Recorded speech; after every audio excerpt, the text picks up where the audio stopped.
Kurang lebih 1 minggu lagi, gelaran Piala AFF akan segera dimulai, dan timnas Indonesia yang tampil dengan skuad U22 diketahui semakin mempersiapkan diri. Ya, meskipun banyak yang ragu kalau tim ini bisa bersaing, namun harus dipahami kalau pemain-pemain yang dipanggil secara talenta sama sekali nggak kalah. Hanya saja soal pengalaman yang mungkin sedikit jadi kendala. Yap, hadirnya Arhan, Asnawi, Marcelino yang secara pengalaman internasional udah cukup banyak, diharapkan bisa membantu tim terutama buat mengangkat moral. Meskipun begitu, dikutip dari berbagai media tanah air, kalau Koshin sepertinya akan membuat komposisi yang mengejutkan di Piala AFF kali ini.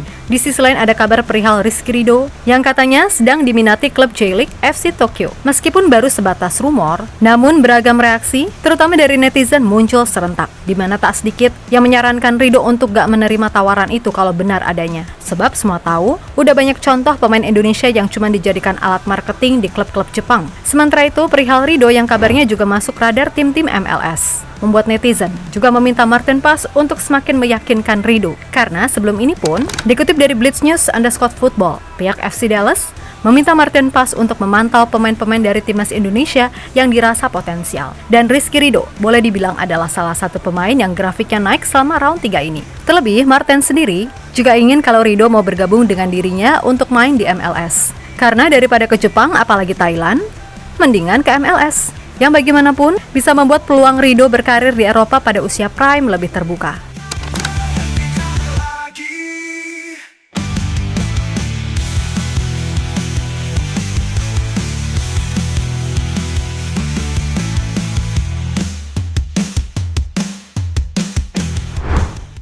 Piala AFF, entah kenapa rasanya hype turnamen yang satu ini jadi sedikit menurun terutama di mata pecinta sepak bola nasional. Hayo lo jujur aja. Yap, tentu saja adalah hal yang wajar karena ini berkaitan dengan kualitas lawan yang dihadapi. Bayangin aja, sebelum ini kita ketemu tim-tim kuat macam Jepang, Australia, dan Arab. Tapi dalam waktu yang singkat, kita akan melawan tim-tim ASEAN lagi seperti Laos, Myanmar, ataupun Vietnam. Meskipun begitu, kita tetap wajib mendukung sepenuh hati walaupun nantinya timnas Indonesia turun dengan pemain U22.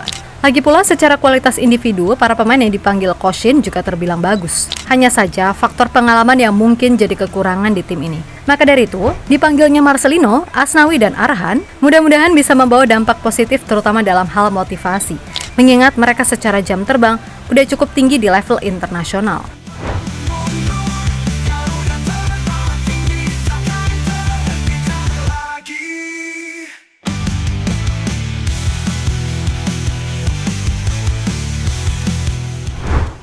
Ya, perihal komposisi tim, diketahui Koshin akan menyiapkan sebuah skema yang akan mengejutkan di Piala AFF, di mana pakem 3-4-3 atau 3-4-1-2 disinyalir tetap akan jadi andalan. Untuk posisi kiper, Ikram Al-Ghifari kemungkinan akan jadi andalan utama di bawah Mistar. Pengalamannya tampil di Piala Dunia U17 serta jadi kiper andalan ketika membawa Indonesia juara Piala AFF U19 serta lolos ke Piala Asia U20, diharapkan bisa memberikan rasa aman walaupun melawan tim yang secara level senior bukanlah sesuatu yang mudah. Kemudian untuk 3 center back, Kadek Arel, Muhammad Ferrari, dan Kakang Rudianto kemungkinan akan jadi andalan. Nah, di pos wing back kanan dan kiri, Asnawi serta Arhan 99% adalah pemain yang akan jadi pilihan utama. Kemudian 2 gelandang di tengah, Arkan Fikri serta Rivaldo Pakpahan disinyalir akan jadi duet yang diharapkan Koshin menjadi penyeimbang. Sedangkan Marcelino akan ditaruh sebagai free roll di belakang 2 striker Hoki Caraka serta Ronaldo Kuateh, di mana ketiga pemain tersebut diharapkan bisa menunjukkan kombinasi yang apik. Nah, jika semisal gak perform, Koshin sejatinya masih punya nama-nama seperti Zanadin Faris, Victor Detan, Raihan Hanan, hingga Arkan Kaka yang mudah-mudahan di tangan Koshin bisa kembali menunjukkan performa bagus seperti yang ia perlihatkan di Timnas U16 ataupun di Piala Dunia U17. Ya, meskipun Ivar Jenner dan Justin Hubner gak bisa tampil, setidaknya Koshin masih bisa yakin pada nama-nama yang ada. Dan buat Rafael Strijk, ia sendiri baru bisa diizinkan tampil oleh klubnya apabila Indonesia lolos ke semifinal ataupun final. Namun semisal pemain seperti Hoki, Ronaldo, atau pemain lainnya perform, kami rasa biarkan Rafa fokus dulu ke timnya. Karena sejatinya ia sedang dalam tren yang bagus. Apalagi kemarin saat laga melawan MacArthur FC, Rafa dipercaya tampil sebagai starter.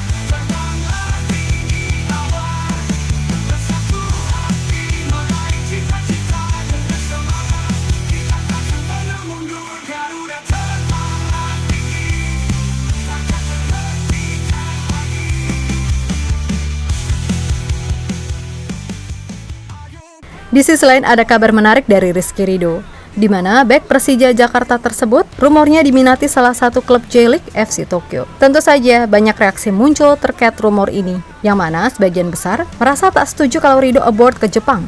Hal itu lantaran berkaca pada yang udah-udah. Kalau pemain Indonesia hanya dijadikan alat marketing, malah yang ada, kebanyakan lebih mendukung jika Ridho mau abroad sebaiknya mengikuti ajakan Martin Paes ke MLS. Yap, dikutip dari Blitznews_Football, Martin Paes diketahui sangat ingin Rizky Ridho pergi berkarir ke Major League Soccer atau MLS bersama dirinya. Terlebih beberapa klub MLS pun udah ada yang notice kepadanya, termasuk klub Martin Paes sendiri yaitu FC Dallas. Yap, menurut Martin, manajemen klubnya telah memintanya untuk merekomendasikan talent dari Indonesia. Dan nama Rizky Ridho kemungkinan besar adalah pemain yang direkomendasikan Martin. Hanya saja, kalau FC Dallas mau merekrut Ridho, maka harus ada kesepakatan transfer, mengingat Ridho masih terikat kontrak dengan Persija Jakarta sampai 30 Juni 2026. Oleh karena itu, dengan adanya rumor ini kemungkinan pihak FC Dallas akan meminta Martin Paes untuk turun tangan buat meyakinkan Rizky Ridho. Mereka bilang, jika ada pemain Indonesia yang memiliki potensi bagus, beritahu mereka. Saya siap untuk menjadi talent scouting bagi mereka. Kita lihat nanti. Semoga saya bisa mewujudkannya, ucap mantan kiper FC Utrecht tersebut.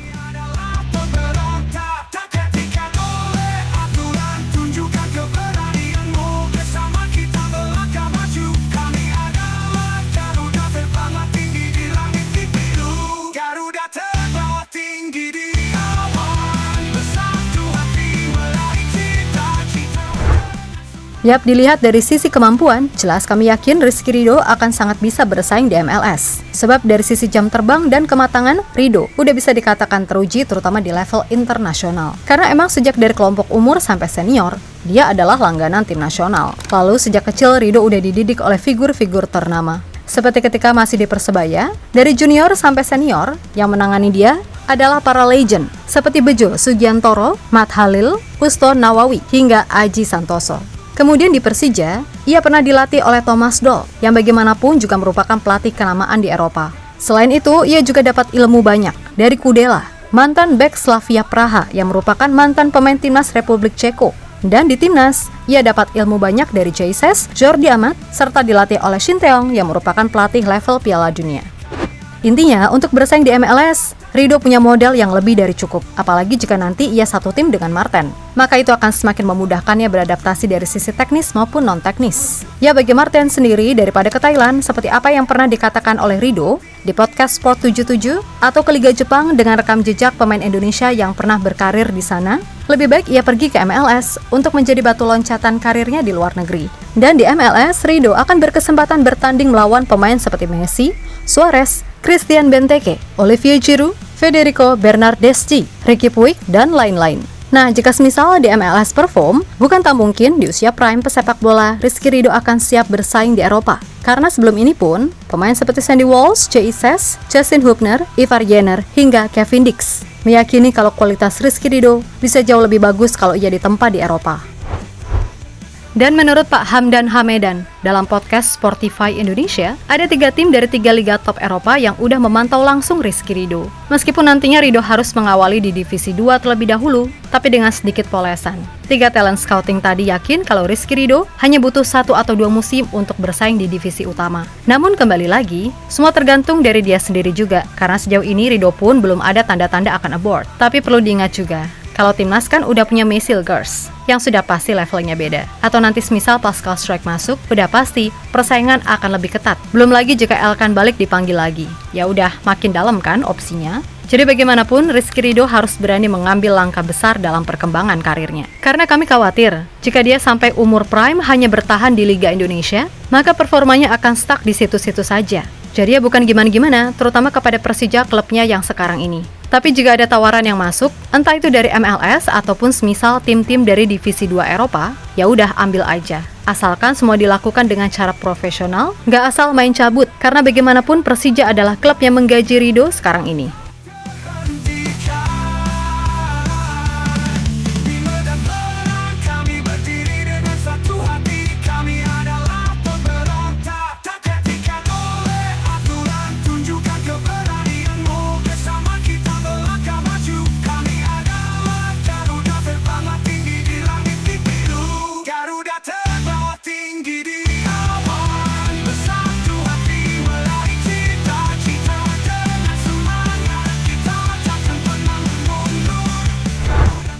Yap, terlepas dari apapun, semoga aja Rizky Ridho bisa benar-benar aboard untuk lebih mengeluarkan segala potensi terbaiknya. Entah itu main ke MLS ataupun Divisi 2 Eropa dulu.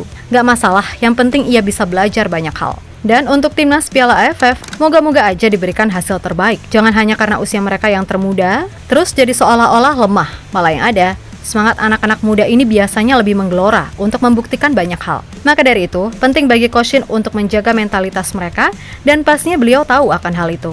So intinya tetap semangat dan sukses selalu. Kita Garuda.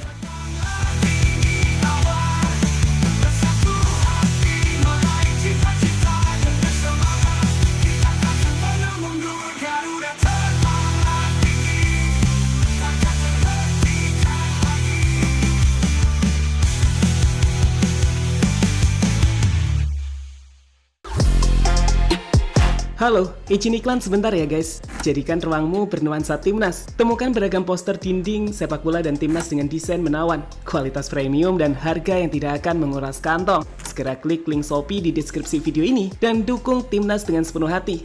Mulai dari dinding rumahmu.